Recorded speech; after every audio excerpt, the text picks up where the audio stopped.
Answering questions about connected and coded words is another example of how using your common sense is going to really help you here.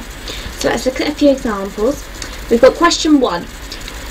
You're given a relationship between two words and then some other answers, and you have to determine which of these answers has the same relationship as the one in the example. The example you're given is baker and bread, and you've got to find out which of the potential answers shares that relationship.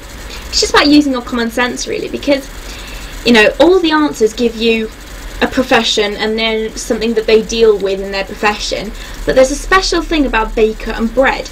A baker makes bread, but a dentist does not make teeth, so therefore that can't be the answer. That's the kind of common sense thing you just need to use. Look at the relationship between them, figure out exactly what's going on there and think, well, a baker makes bread. It's simple.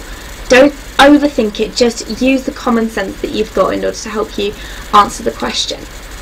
And then in the code question about looking at the alphabet and trying to figure out codes of certain letters, use your common sense again.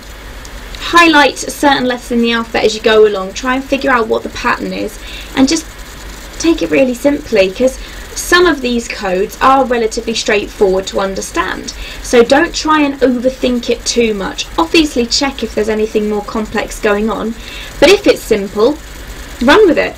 Try and just use common sense like I keep saying. And then with the final example we've got here of question 13, we've got quite a big sum that we're trying to figure out here. It's asking for 27,100,050 divided by 3.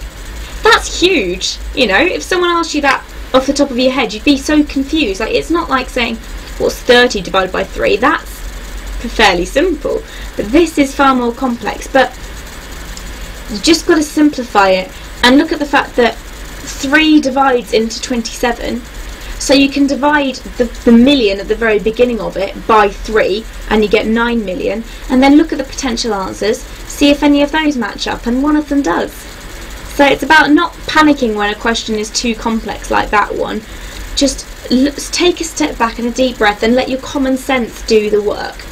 That's probably the easiest way you're going to be able to answer questions like that. Don't overthink, like I keep saying. It's all about using your common sense.